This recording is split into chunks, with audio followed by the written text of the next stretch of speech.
bids are in. The gavel is dropped, ladies and gentlemen. Here at WineBid, we are finally hammered. That's right. This is WineBid's podcast dedicated to all things wine value, wine retail, wine auctions, and just wine.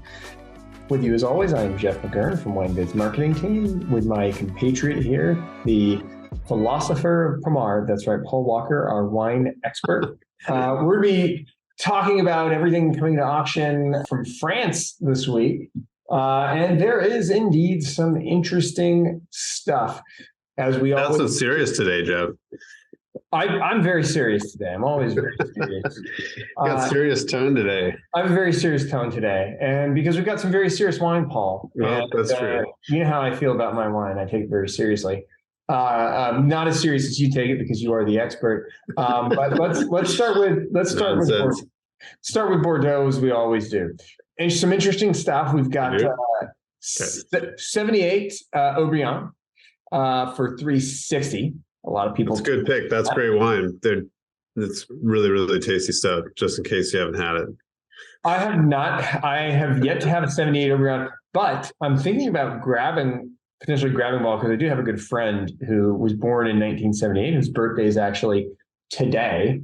And I'm sure at some point he'd probably love to try that 78 Aubryon. And candidly, $360 doesn't seem crazy for a bottle. Yeah, it's not an insane vintage. So it's nothing like, 89 or whatever, 90, but still a great experience. And for a lot less than some of the crazy vintages.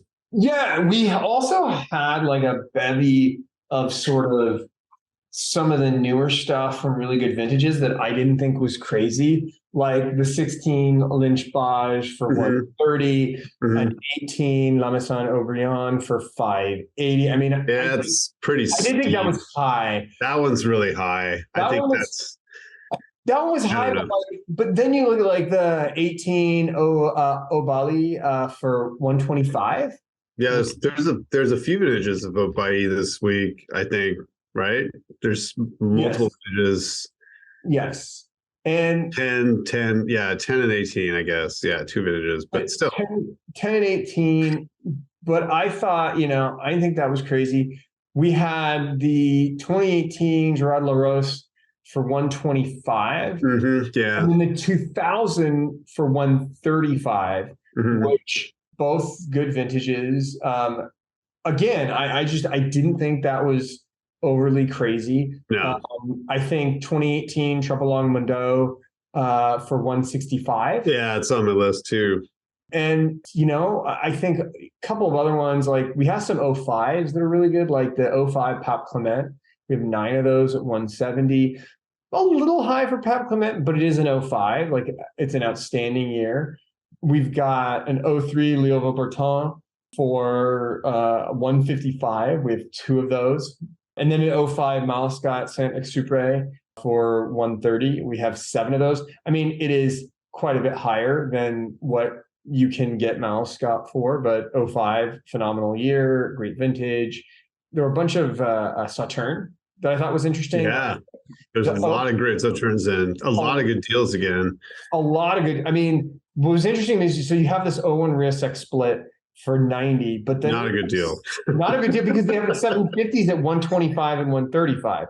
So you can I would just skip the scores. I mean, that's good wine. I'd skip the scores. You can buy a full bottle of Soudero 01 for $66. So that's the one that's the other one. You literally stole my next pick, which was I was just going to comment. You can get that 01 Soudero, which already has and it'll probably get bid up a bit. I mean, it might go up to 75, but still, it's way cheaper than Riesec. And I think it's a 750 milliliters. So for the money.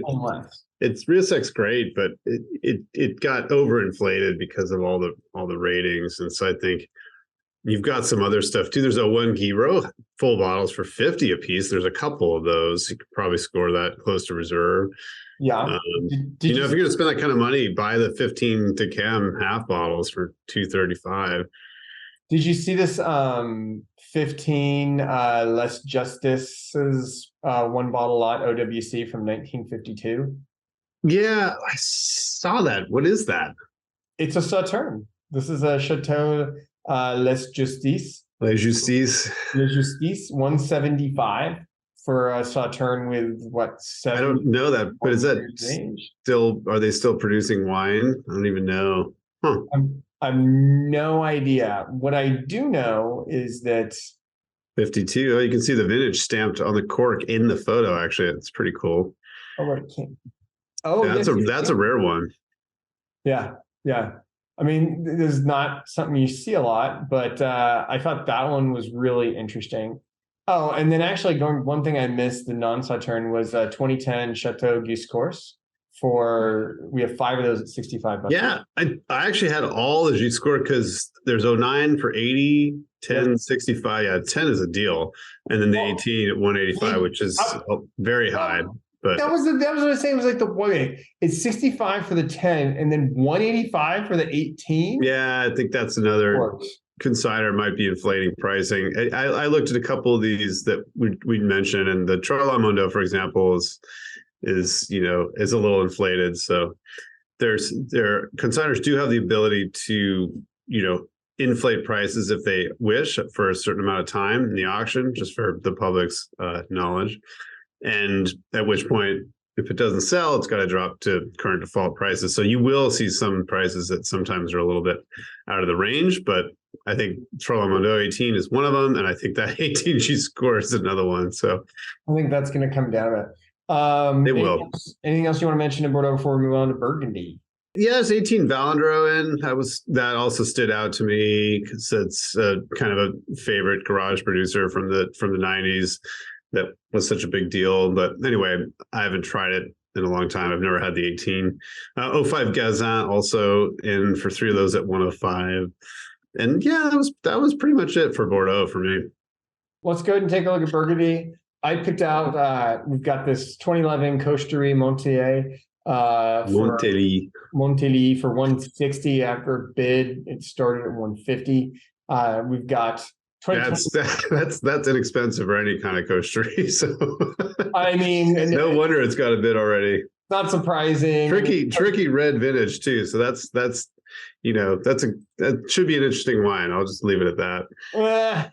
2020 Domaine de Jacques Gevrey Chambertin au Combet for 345. I have my eye on this 2016 Domaine Georges Remier Beaumar for 1600. We got 2 of those. Oh, did not see that. Was that a late addition? It must have been added today. It may have been added today.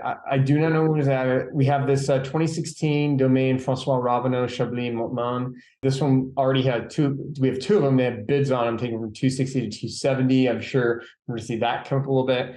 Not to mention from our France Direct program, we have this Domaine Vincent Davasso, Chablis Le Prusses, with a bid on it, taking from 295 to 305. We've got some action on an 09 Domaine Malmay, Gevrey Chambertin. It's Moom. One bid is taking both of those bottles from 75 to 76. We've got some action on this 02 Marc Colline Chassagne Montrachet, Le Vide Bourses. 2 bids has taken it from 35 to 52. So a lot of movement on this Marc Colline Chassagne Montrachet. And then we've got some action on this 2020 Domaine Bernard Bonin Merceau La Rencontre. One bid takes from 300 to 320. La Rencontre. Yeah, okay, that's another pre-rival. That's right, pre-rival. Yeah, I actually I don't know this Bernard. I've heard of Bernard Bonin, but I don't know the wines. Very interesting label, actually. Kind of hard to read. In fact, light blue script on a white label with looks like a crescent. Light blue. And what is that? Like an angel figure or something on the side of it? I can't. Yeah, it's kind of hard to tell. Anyway, they've got bids, like you said. There's some action on these. I think they're quite rare. And then there's Bourgogne Blanc too. Is that it? Is that new this week also? Because it's got multiple bids. That must be new. Did you see that? There's the same producer, 17 Bernard Baudin, Bourgogne Blanc, Initial Bébé. That's quite an alliteration there, even for the French. 3 bids, it looks like, started at 145 and it's up to 205 now. It's pretty wild. What else you got in Burgundy? interesting stuff. Anyway, that's a cool find. You mentioned a lot of this kind of the stars. There's some '05 Alain Bourget, Claude Bez at 260 caught my eye. There's 2010 Daniel Etienne de Fay Chablis Vaillant, 4 of those for 35. That's a great deal in Chablis. 2020 Claude Dugat Gevrey, 6 of those at 140 a piece. 96 Duran Le Rose Clos de Bez, also another Clos de Bez in the sort of mid-range price category at 215, 4 of those. 16 Ravenel Montmont at 270. There's an 89 Domaine Les Marie Clos Vougeot, which I've never heard of. Also, it's under $100, which is kind of amazing for a wine that old from a Grand Cru vineyard in Burgundy. I mean, you're rarely going to find something like that for under $100. It's probably, I mean, imagine it's going to get bid up. Was it $78 on Sunday night? I don't know if it's gone up from there. I didn't look it up yet. And those Môme wines were quite interesting. I think they're still reasonable deals, especially from great vintages, 09 and 10 Champeau, Gevrey Chambertin. $76. It looks like both of them. The Dovisat you mentioned. Oh, there's Follin Arbelay Corton Charlemagne, 15 and 19. So 2, ripe vintages, 125 for the 15 and 150 for the 19. Those looked really interesting. 88 Jaillet Côte Nuit Village, another older vintage wine from a sort of second tier producer, but still not terribly expensive. Bids at 62. There's Meo Camazé Fixin Clos du Chapitre, the 2010. It's at 61. And let's see. And then there's Vincent Duroy Gential Bourgogne Blanc 2020 for 31. That producer's gotten all kinds of interest in recently, and Bourgogne Blanc's still reasonable. I think $31 for the 2020. It should be a good wine. So those were my Burgundy picks. All right. Well, we're going to quickly go through the rest of France. We only have a few minutes left in the podcast. Provence, Tempier.